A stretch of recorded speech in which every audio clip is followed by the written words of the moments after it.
Auspicious greetings. I am Juewei with the Humanistic Buddhism Center here in the Tien Institute. Welcome to our 4th episode of this COVID-19 Detox webinar series entitled Self-Coaching for Transformation. So for those of you who have been with us before, welcome back. And for anyone who is new to our series, welcome. I'd like today to just share a little bit about the origin of this detox series.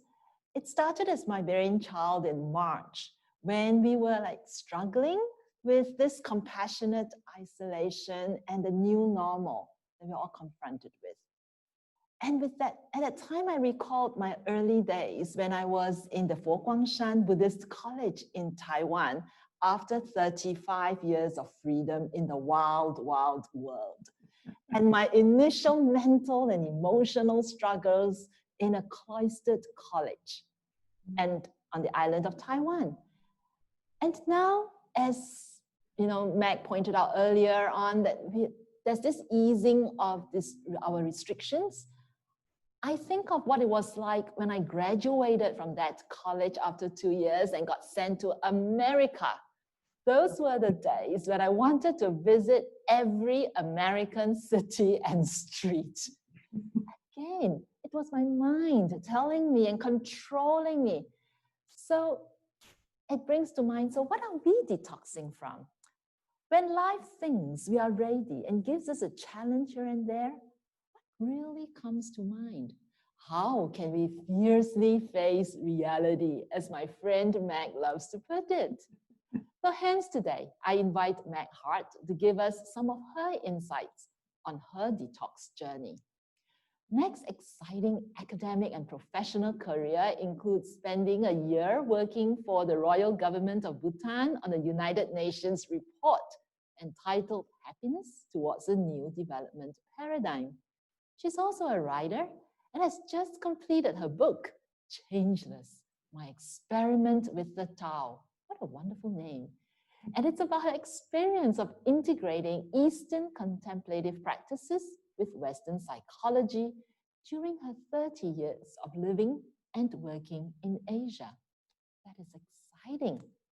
I hope that we'll have a chance to hear more about that later in the hour. And as a leadership coach and cross-cultural consultant, Meg provides mindfulness-based coaching for personal clients, business leaders, and teams at Heart and Mind Associates. And she's also a guest lecturer here in Tien Institute's Graduate Certificate of Humanistic Buddhism. So thank you for being here, Meg. Thank you for inviting me, Juewei. Meg, today is the new moon day. It's such an auspicious day for us to come together to discuss 3 of your tools for self-coaching: your view, your practices, and your actions. Before we begin, please allow me to invite all participants online to freely submit any questions that you may have in the chat. And you will find a little chat icon at the bottom of this Zoom application. So Meg, I understand that over the past year, you've been experiencing some health challenges. What have you learned from that journey? Yes, well, thank you, Juewei, for asking. I was diagnosed with a fairly serious illness about a year ago, and I had to look around, for various treatments that were suitable for me, and I ended up going back to China, and to have some traditional Chinese medicine, which I'm familiar with and comfortable with. And I had a wonderful doctor in China called Dr. Su. And he said to me right from the start, first of all, he said, I can't cure you. He said, but I can help to restore the pattern of disharmony that is brought about your illness. But the other thing he said that was so important to me was that he said, all the treatments in the world will not help one bit if you don't have a happy mind. And by that he meant not, feel good, smiley face happiness, but he was using mind in the sense of the Chinese word for mind, which is heart and cognition and spirit, that totality of being. And every single day he would remind me, how's your mind? Is it stable? Is it calm? Is it in harmony with the reality that you're dealing with? And I have found that very, very valuable during the lockdown, to remind myself of that. I've spent 6 weeks on my own in lockdown. But during the time in China, Dr. Su would treat me, for a couple of hours each day. But the rest of the day, I had to deal with my own mind. I had to work with my hopes and fears, and also with that, I think, rather Western habit of wanting results, like the impatience that I wanted things to be happening. And so when we went into the lockdown, I found it very useful, to remember that the most important thing, the most important resource that I have at any time is the state of my mind, and if I can keep it stable and as you quoted, fearlessly able to face reality, deal with what's in front of me, not jump ahead, not regret the past, just be present, I will much better be able to cope with whatever crisis, whatever situation arises. It is so true. I think often we go to doctors and they tell us about our physical health and they treat us in terms of our physical health, but it is also quite important that we take care of our mental health. And this is where we can get wisdom from many sages, both East and West. Yes. Thank you that's something that's became very apparent to me, and has been for many years in my life, is that we need, and particularly at this time with the world in the troubled state it is, we need all the wisdom we can get now. We need not just the outer technology of so-called modern societies, but we need the inner technology of Eastern contemplative practices, and we need the deep wisdom of country that Indigenous cultures bring us. And I deeply believe that it's only through drawing on all those sources of wisdom, the outer and the inner, and the technology of country and nature, that we will be able to find, a way forward, not just from this, COVID world that we're in, but in a world that is quite troubled by climate problems and inequality and a lot of other issues. There is so much wisdom available in the world that I believe we could solve, these difficulties. But we need to have open minds. We need to have open hearts. We need to be prepared, to listen to wisdom. For yourself, what wisdom has given you that peace of mind? Well, it is a combination. I'm trained in Western psychology, applied positive psychology, and I found that very useful. I'm a coaching psychologist, and that has helped me to think of myself in those terms, that I need to coach myself every day, really, to maintain a stable and a good outlook.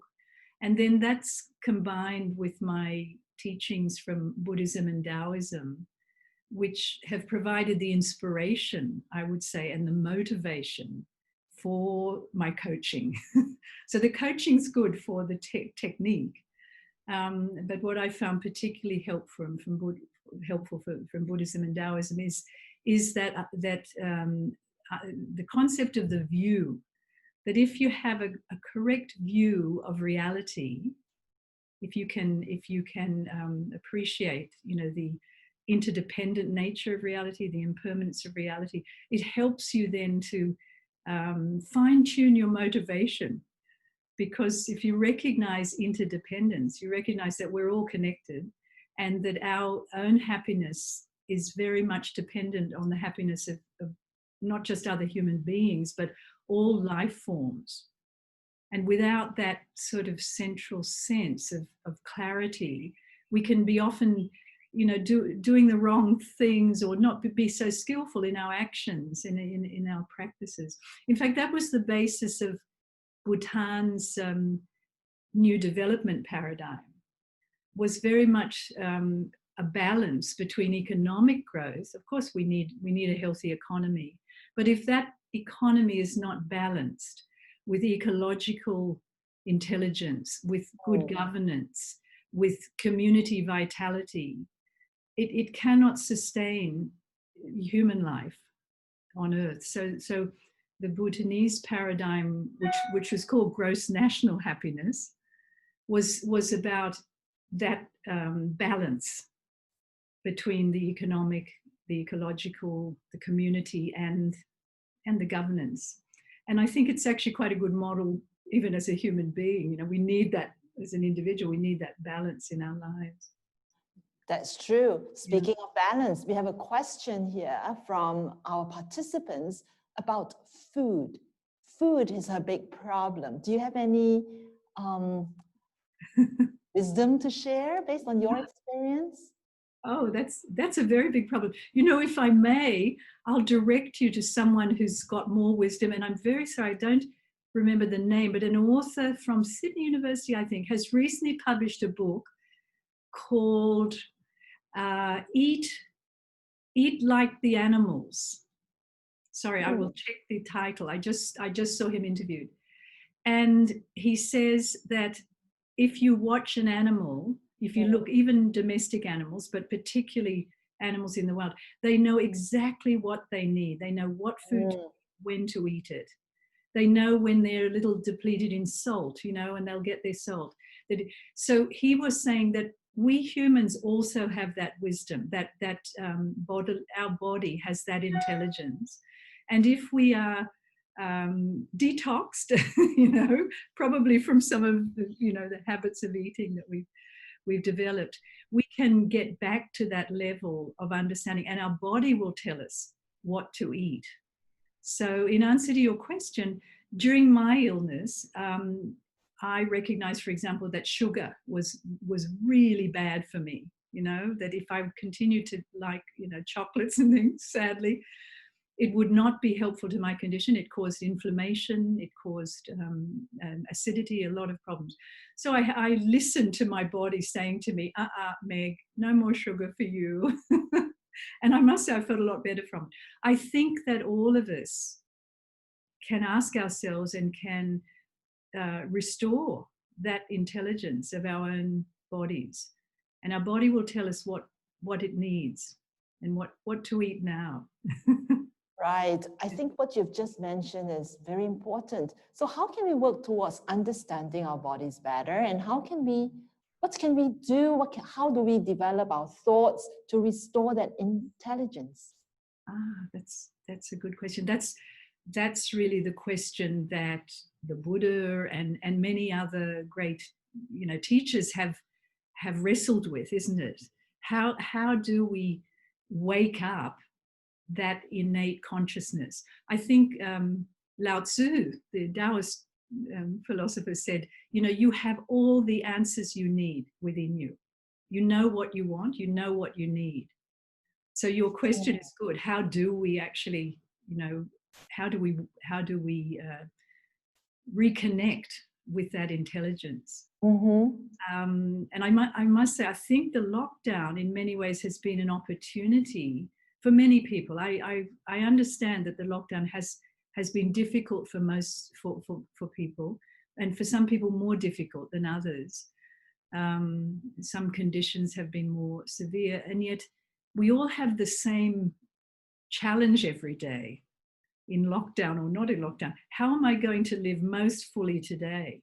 How am I going to live my life, and realize my potential most fully, to be an engaged human being, a citizen of the world? So I have found that that does rely on a certain logic, and which we were talking about earlier, Juewei, that if our view of reality is correct, And by correct, I don't mean right in a sort of ideological sense. It's just realistic. If we can see that we live in a world that is interdependent and at the same time is changing all the time, constant flux, nothing stays the same. We've got to accept that. We've got to be able to accept impermanence.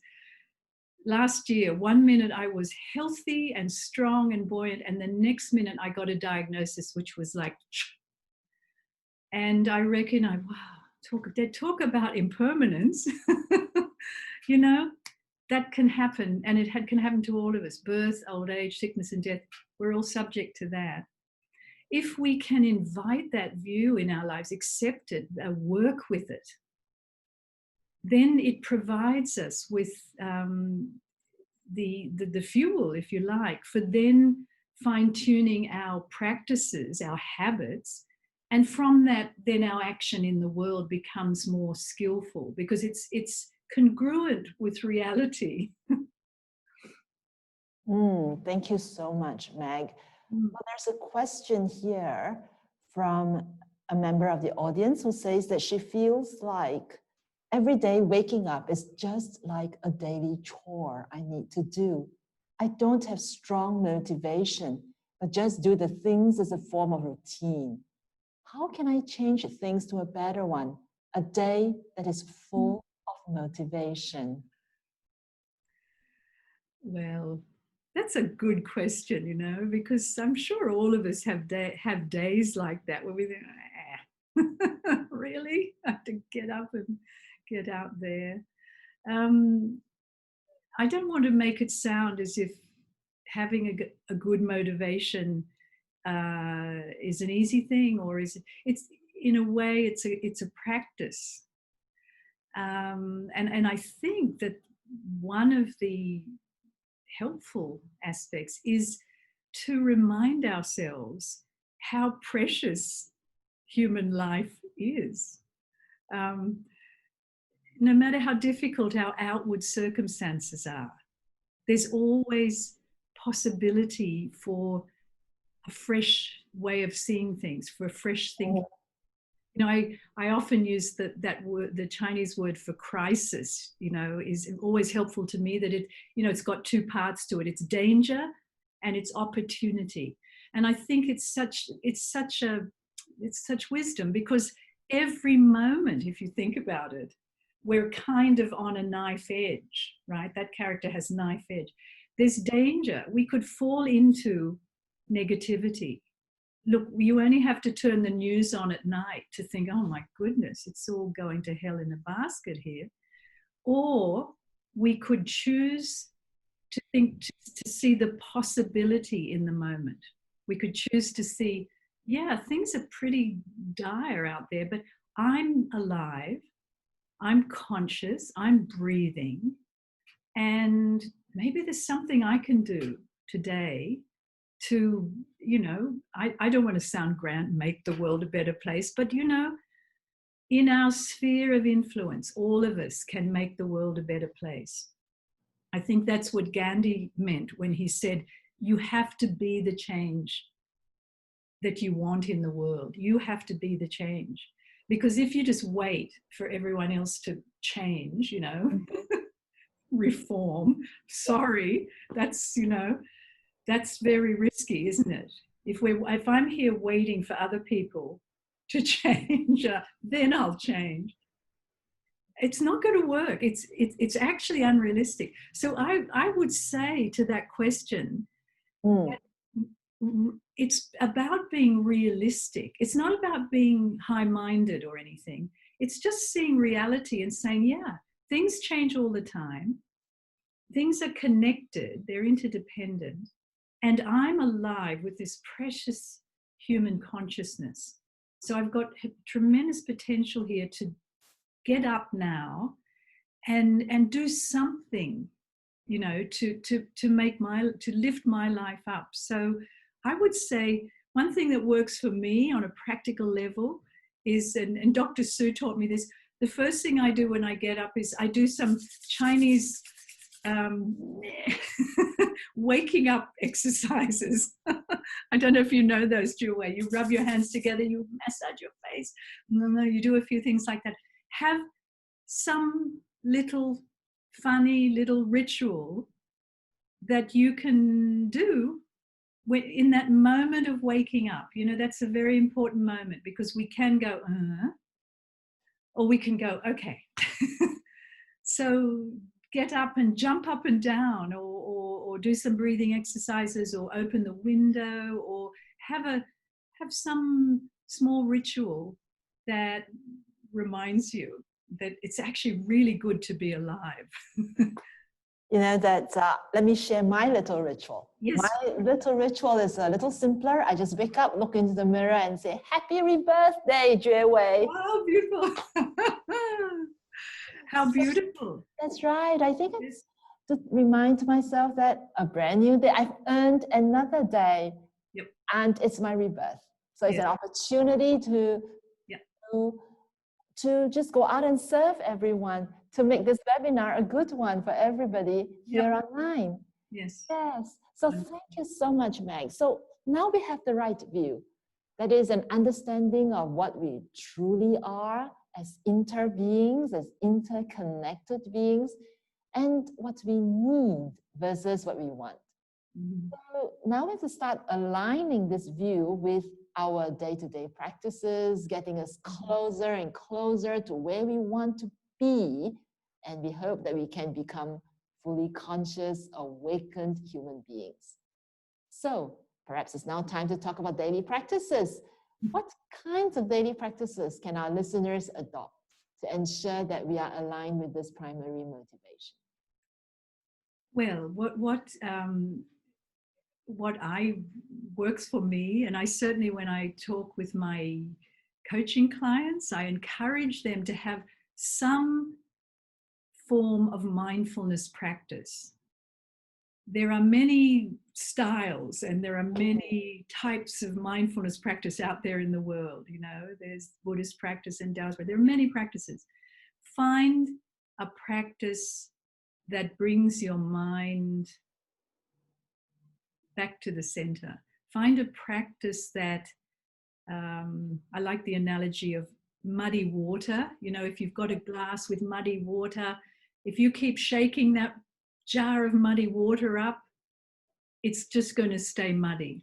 But if you put the jar down, the mud will settle and the clarity of the water becomes clear. The water was always clear, actually. It was just water with mud in it. But we looked at it, we said it's muddy water. Our minds are the same. If we're always jangling our minds with thoughts and worries and all the rest of it, we experience ourselves like that, you know, very jangled. Whereas if we take the time each day, and it doesn't have to be a long time. I'm sure, Juewei, you do quite a lot of practice. But as you know, it's really the dailiness of it that's more important than the quantity of it, the quality. So even if you just get up in the morning and sit for 5 minutes and just breathe, just bring the attention to your breathing and sit, and of course, to have a good motivation about why you're doing it, might as well, if you're going to take 5 minutes to sit, might as well think have a good motivation. I'm going to just sit here and, you know, I'm going to offer my mind, I'm going to offer my thoughts to the well-being of all beings, you know, as I sit here, something like that, whatever you choose, you know. But the most important thing is just something that can settle the muddy water a bit. And then, and it can be 5 minutes, it can be 20 minutes. 20 minutes is supposed to be quite good, because basically that's when the very busy beta brainwaves start to slow down and we get those alpha waves, which make us feel better anyway. So might as well take advantage of them. After 20 minutes, you do begin, as you know, you begin to experience a calming physiological effect. The mind settles and the body also can, such a relief, you know. So, you know, 20, if you can go longer, fine, but that's really good. And then when we get up from the practice, and it's great to do it in nature if you can, I went up to I live in Coogee, and I go up to my cliffs of Coogee Oh. the other day. I go up in the morning, and do you know what I saw at dawn? Dolphins. Dolphins Oh. jumping. I was just doing my practice. I was doing a standing practice. I looked at the water, dark water, and I saw these shapes. And these dolphins were jumping out. I mean, nature will absolutely give you so much inspiration, so much, joy for the day. So if you can go out in nature and sit quietly, wonderful. But if not, just sit quietly at home. And then after getting up, take that very precious feeling of calm, take that out into the day with you, and touch base with that. When you're on a Zoom call with 23 people and it's all going haywire, just sort of touch base in yourself with that sense of calm. That's right. I also, sorry. No, go ahead. I'm sorry. I also find it's quite helpful to have a glass of water. If I'm doing a big Zoom call, I like to just have a glass of water in front of me so that, look how clear water. As soon as things get a bit, intense, I just look at the water. It helps my mind come. Yeah, that's the goal, the clarity of that water. Yeah. That's what you want your mind to look like. Well, we've got a few questions just stemming from what you've just said, Meg. Can meditation really improve my health? How do I know if I'm meditating the right way? Very good question. I believe, based on my own evidence, yes, indeed. In fact, I would say it's absolutely vital to good health to have a calm mind. And that's what meditation aims to do, is to calm your mind and, of course, bring insight as well, which is, calm abiding and also insight are the two sides of a meditative practice. But just the calming itself. And this has been proven by science, by the way. We don't have to take this now on faith or on belief. There's a lot of research now that shows that a calm mind produces neuropeptides which have great value in the healing process, which lead to change your hormonal balance and can actually contribute to healing. So I'm not a scientist, by the way, but there's a wonderful book, The Molecules of Emotion, that I'd recommend to people, Candace Park, with all of that research in it. So yes, my own experience, very much so. Meditation has been critical in my healing journey. Yeah, so related to meditation and the earlier question about motivation, is there a practice that you can do throughout the day to keep you on track? For example, when you're working or studying? Yeah, well, there are many practices, of course. There's loving kindness practice and compassionate practice. I think what's most important is that we find a practice that resonates with ourselves. And for me, that always begins with breathing. It's the most basic practice of all. It's always available. It's not cognitive. We don't have to think, about some liturgy or something.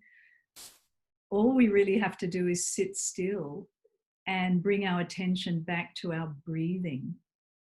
So I would always encourage that as a basic practice. Yeah. For me, yeah.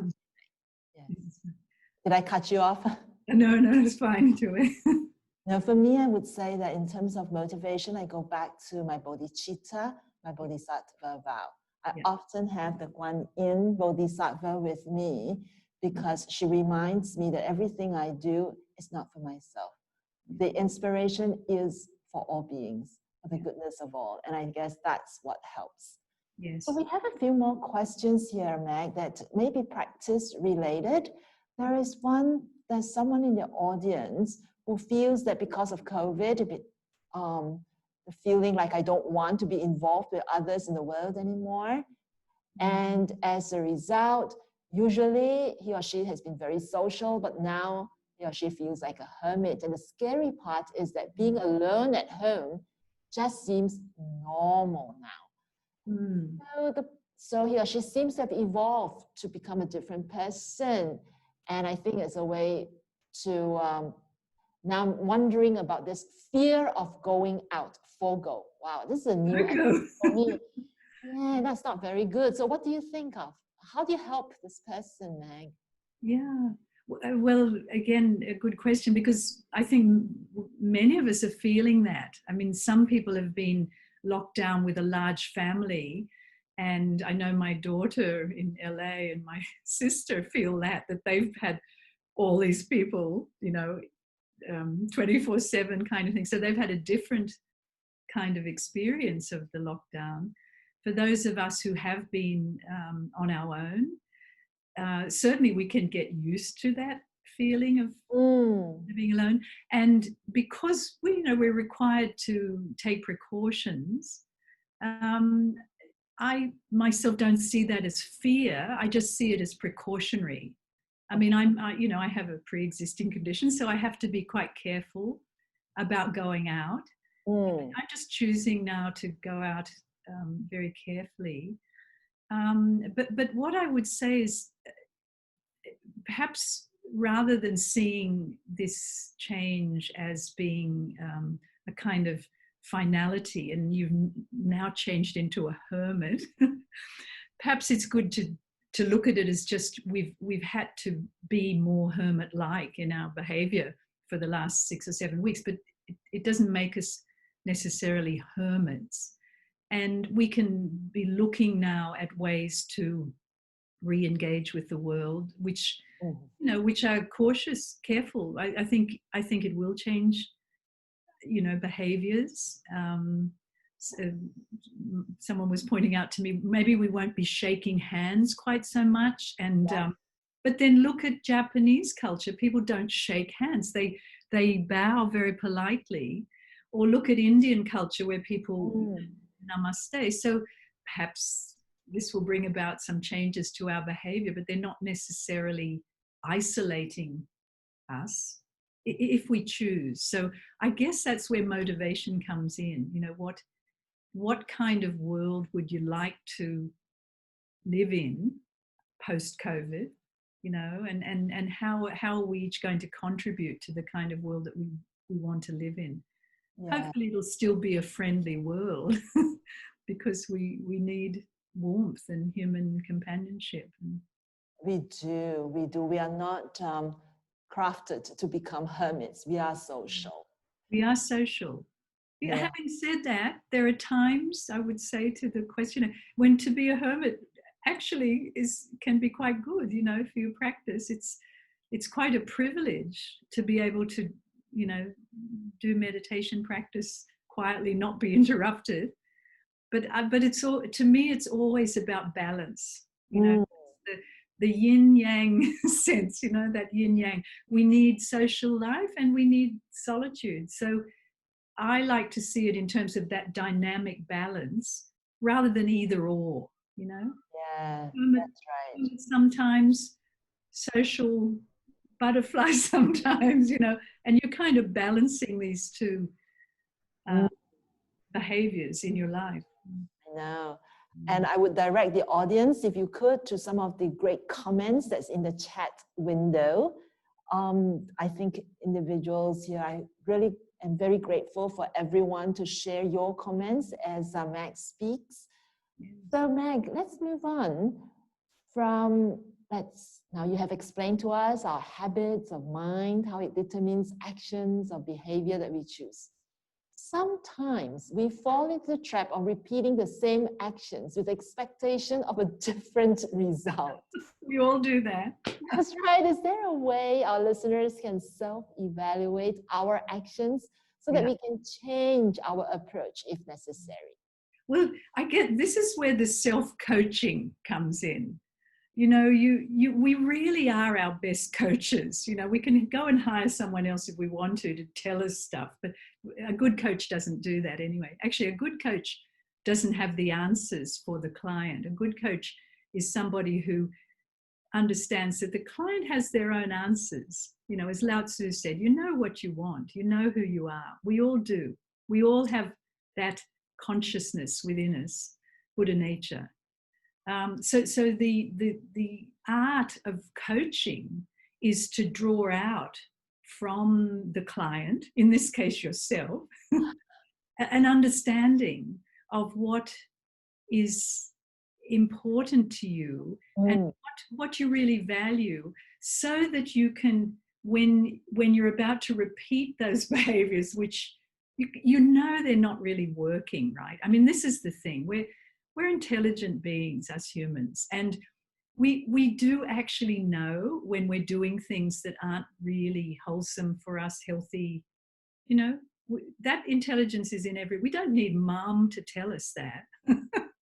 We don't need, you know, we have this deep wisdom in us. So when we're about to repeat something that, yeah, we know it's not very skillful, but, you know, it's familiar, there's a little space there of awareness. And this is where practice is important, having a mindfulness practice. It gives you the opportunity to see, to be aware. And I want to say, to do it without judgment is so important. This is where self-compassion is so important. When we're about to do something, let's say there's someone who is annoying us and we've got a habit of just lashing out, just, you know, and we don't like ourselves when we do it, and afterwards we feel terrible. But in that moment when we're about to, you know, fight or flight, really, there, and in fact in neuroscience we know that there's 0.2 of a second between when the amygdala fires the fight or flight response and the front brain says, you're about to do that. It's not much time. That's right. 0.2 of a second. That's where mindfulness practice is very, very important. It can help us to take advantage of that little gap. I'm just about to do this. No, I'm going to choose a different behavior here. Yes. And why am I choosing a different behavior? Because I want to go towards being the person that I want to be. I know that I'm a, you know, awake and gracious human being. I want to be that person. So I'm going to choose this behavior now, not to do the reflex thing. I'm going to, and look, this is where breathing's very important. You might have to take a few deep breaths. You know, you're about to say something. Take a few deep breaths. Give yourself time. Give the brain time. The brain, wonderful, will show you, maybe you could just say, thank you for that comment. Thank you for that feedback. But I'm not, you know, you're not going to react to it. So every one of us has that capacity, but we have to cultivate the space, that space. That we have, if we want to change our habits, we've got to become aware, first of all, that that's not such a good habit. And then we've got to cultivate the space to practice the new habit.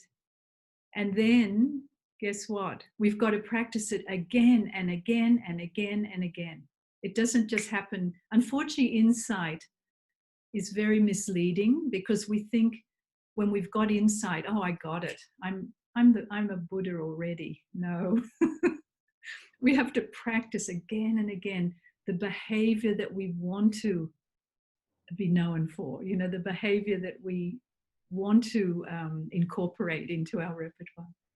That's so true. I'm reminded of the Bodhisattva Siddhigarbha Sutra. And in there, the Bodhisattva Siddhigarbha, or the Earth Store Bodhisattva, is the Bodhisattva who has made one great vow, and that is to save all beings in hell, to get them out of hell. And he said that there are two ways you can get to hell. One is by your karma, and the second is by your vow. So Our karmic energy and our karmic disposition is what creates the habits that brings us and leads us through this samsaric cycle. Yes. But another way is I can transcend it by my vow. Yes. And my vow will help me to get out of it. And I guess that comes to, again, the motivation question. Yes. So there's a question here on Milanka says that I tend to start and stop many things. Initially, I'm quite motivated, but what is the best way to maintain that motivation to complete and achieve our goals? Oh, that's a very big question, isn't it? Yeah, for all of us. How do we maintain our motivation? What let me see. What works for me is to have a vision of, you know, myself or the project that I'm doing, what it is that I want to change, what is it that I'm working towards, what's my vision of the future. For example, myself, you know, if I'm aware that I haven't completed something, if I have a picture of myself actually completing, I just finished my manuscript actually of my book. And just to respond to this question, that book actually had been in the works for many years. And I told myself in the lockdown, I had to finish it, actually by my birthday or else. And I actually had a vision of myself finishing, what it would feel like. I pictured myself actually bringing that work to completion and sort of handing myself, if you like, a finished manuscript. And I held that in my mind every day when I got up, and you know, I'd think, oh, I'll just go and have a cup of tea, or I'll just go and do something. No, please sit and do your work. And I didn't do it harshly. I broke it down. There's the other practice in project management. You break it into small chunks. Don't make it onerous. A chapter at a time is okay, you know. So we've got to be kind to ourselves, and at the same time, we've got to be tough. I think it's called tough love. Having a vision of whatever it is that you want to complete or the kind of person you want to be is very powerful. And I think that's where, as you say, in a meditation practice, you have the bodhicitta vow is that may I be a bodhisattva, may I actually be here to benefit all beings. And I take refuge, you know, in the Buddha, which is that belief, that understanding that I have that potential. That's actually what we're taking refuge in that potential to awaken. And the motivation is that may I awaken that potential so that I can be more beneficial to myself. I mean, all beings is me too. You know, it includes all of us. So a vision of ourselves, accomplishing whatever our goals are. Having said that, I think sometimes we need to revisit our goals and ask ourselves a hard question. Is this really what I want to accomplish? Is this really my own goal? Am I doing it because my mom and dad want me to do it? Or am I doing it because, you know, the government said I had to do it? We have to be very honest to ourselves about the goals we set ourselves, because if we're not aligned with them, it will be difficult to undertake them. So that's where, again, that being your own coach is important. A good coach will help you to really examine, is this really what you want to accomplish in your life? Does this really matter to you? Or is there something else that you'd really like to achieve? So coaching yourself, you have to ask yourself those questions. What matters to me? What's important to me? What, you know, life is very, very short. Even if we live to 100, really, by the time you take out sleeping time, household management, and all that, we've hardly got any time to realize our potential. So it's so precious. We really need to use our time well. So understanding what we want to accomplish is very, very important. It's not a selfish question to say, is this really the goal that I'm most committed to? I want to share with you my sister-in-law, I don't know if she's tuned in today, Izumi, is studying medicine now. And she's in her 60s. Wow. And she told me that ever since she was a little girl, she actually wanted to study medicine. She's done other things. She's got a PhD in psychology. She's done all sorts of things, brought up 2 children, wonderful wife. And finally, she wants to study medicine. And I really rejoice that she was accepted into medicine. And she's so happy because she's doing what is very true to her own sense of purpose and motivation. That's right. I think that is so important. I have a question that's directed to me about making vows and about something about making vows that helps with motivation. What is the right view and way or method should one make a vow? How do I make a vow? I start with a sutra that I like very much. It's called the Avatamsaka Sutra, and in there's a chapter called the Pure Practice chapter. In the Pure Practice chapter of this sutra, it says that everything that we do is for the benefit of all beings. From the moment I wake up, when I wash my hands, when I brush my teeth, when I eat, when I hold my bowl, when I walk, when I see people, even if I see people, let's say, who are quarreling, or when they're at peace, when I see lakes and towers and all, what are the kind of minds that I have? And the recognition that I'm here for the Dharma, that I'm here to serve other beings and if I see people quarreling, may they then be able to benefit from equanimity. May they be able to relieve all struggles. If I can't stop it, at least in my mind, I want to send out a compassionate energy to them. And it is with this that I adapted the Karuna virus meditation that is in the SoundCloud Detox Series. I crafted that by merging this particular sutra with the Metta Sutta, so that with every thought, we would like to give kindness to others. And perhaps on this note, I'd like to invite everyone to take a 1-minute break with some light music so that we can collect our thoughts. There are some other questions that are still on our Q&A and our chat. We'll come back to them after this minute of, of recalibration. I think a lot has come through to us. So perhaps let's just sit back for a minute. And after we open our eyes, I'll invite everyone to insert any new questions that come up. So let's enjoy 1 minute.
Thank you and welcome back.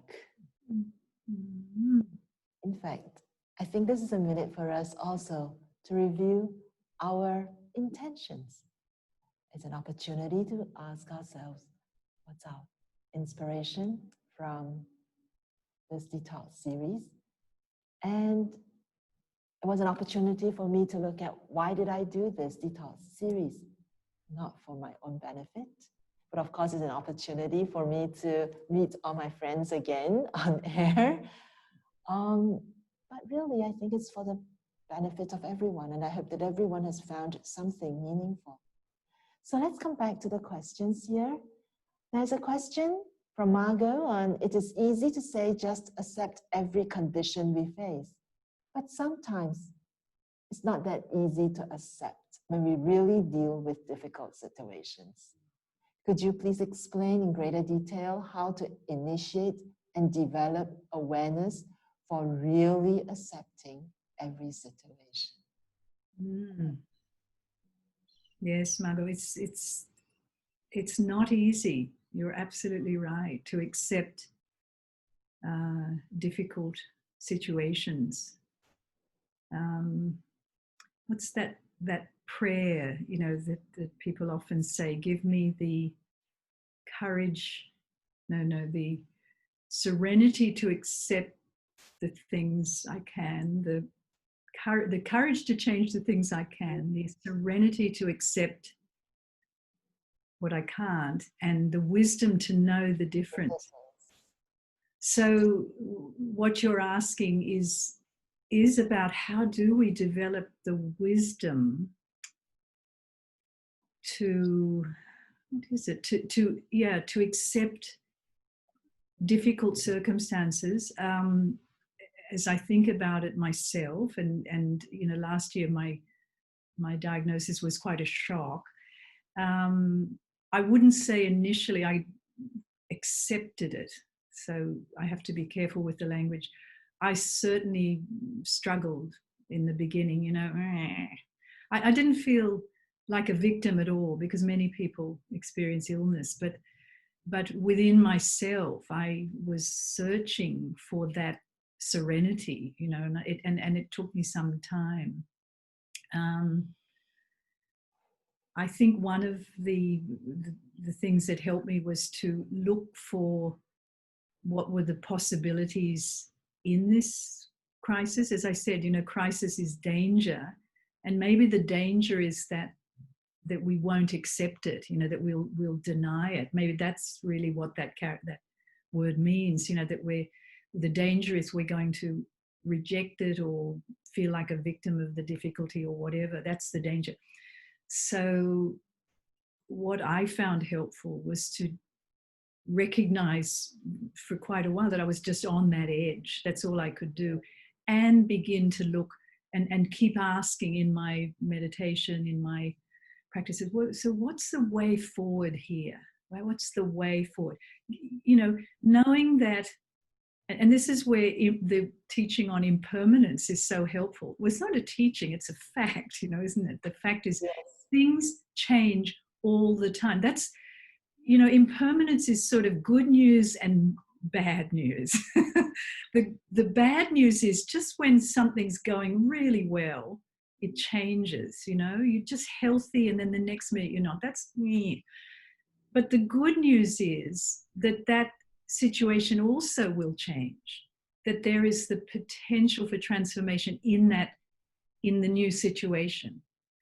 And I found that just reminding myself of that, okay, this diagnosis isn't good, and yet there are things that I can do within this, and keep on looking for more generative approaches, for more support, for that actually allowed me eventually to arrive at a kind of acceptance of reality, I suppose, an acceptance of this has happened, and I'm one of these people who've got this diagnosis.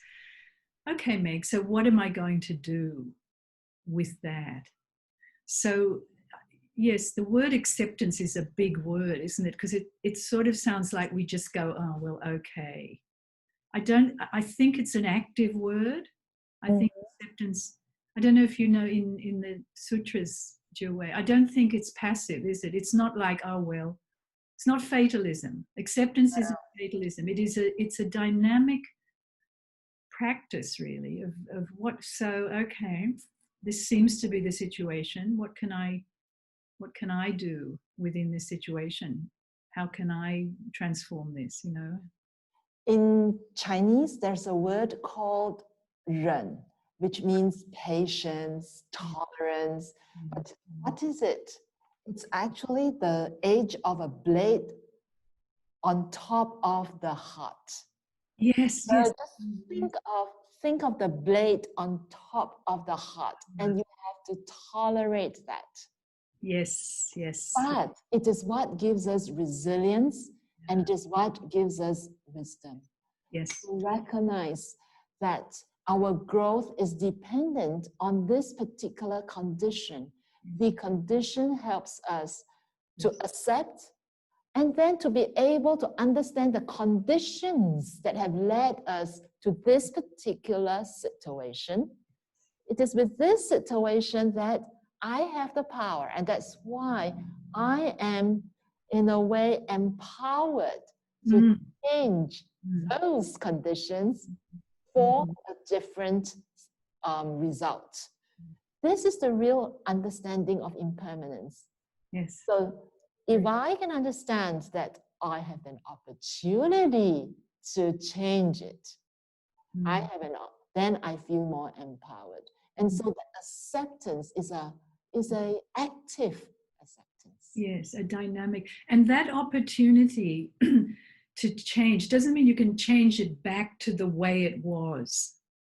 It's to change it into something more healthful or life-giving. I think that sense that, I mean, it's really what karma is, isn't it? Karma's not a punishment. Karma is just causes and conditions which have now ripened into this situation. And this is now the opportunity that we have, I have, you have. How am I going to work with this situation?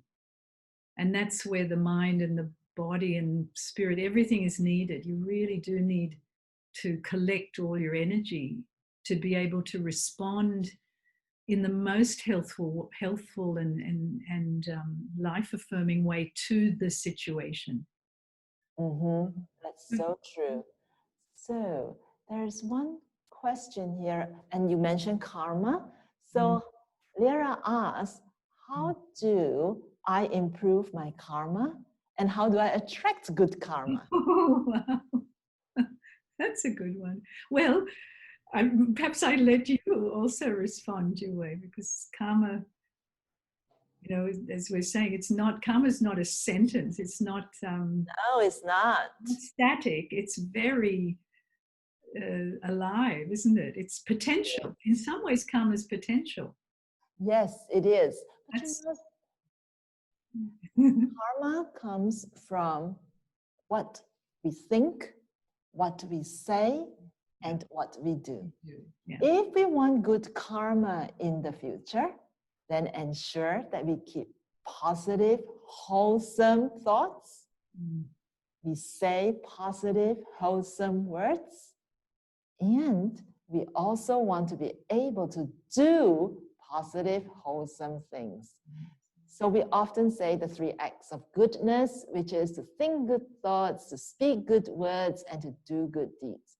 That's how we keep a positive spiral going. I often use the analogy of a little cogwheel. I'm a very small cogwheel. I can't turn the big engine out there. But if I'm able to constantly keep a positive spiral going on me. So my little cogwheel is one that will constantly think good thoughts, speak good words, do good deeds. I can move the next cogwheel next to me, and the next cogwheel, and the next cogwheel. And there, the big engine will start turning in the positive direction. Yes. Well, time really flies. It's already 12 o'clock. walk. Oh, but before we go, Meg, do you have a few words of wisdom for our participants? No. Yes. First of all, can I say to all the participants who I can't see, thank you so much for joining the conversation this morning, and thank you for your questions. And I can feel you all there, but it's unfortunately we don't have a screen that we can see everyone. Words of wisdom. We all have wisdom. I suppose what earlier I mentioned what Gandhi said about being the change. I deeply believe that by being the change, by recognizing your own potential and being the best that you can each day, being the best coach you can each day, you do by transforming ourselves, we transform the world. As you said, we're all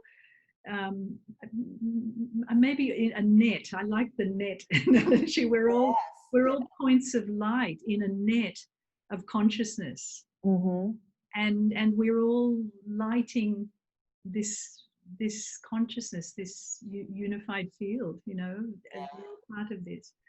I would like to leave everyone with a question, and let me just refresh my memory. I had thought of this as a way to end. I'd like you to think about what your vision of a post-COVID world is. What kind of world do you want to be part of? What kind of world do you want to live in? And what practices and actions that you can undertake, you know, that are useful to you to help to bring that world about.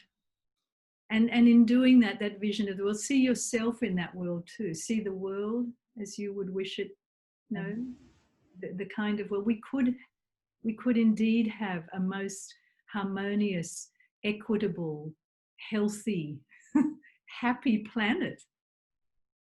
Couldn't we? If we all chose, you know, if we chose that motivation, if we chose that vision, we could actually have that kind of world. So think about that, how, and then come down to earth and think, so how can I, as this small point of light in this field of possibility, what can I do in my practices and actions to contribute, you know, to that world? Well, thank you so much, Meg, for helping us create a vision of our Pure Land. Yes. And also to help us recognize that we can coach ourselves to transform ourselves so that we can transform this world into that Pure Land that we wish to be. So thank you so much, Meg, and thank you also to all our listeners for your comments, great comments and great questions. Today, I think we've managed to look at how we could use our view, our practices, and our actions for self-coaching for transformation. Meg has produced a podcast on this topic that will be available on our NTI HBC SoundCloud site.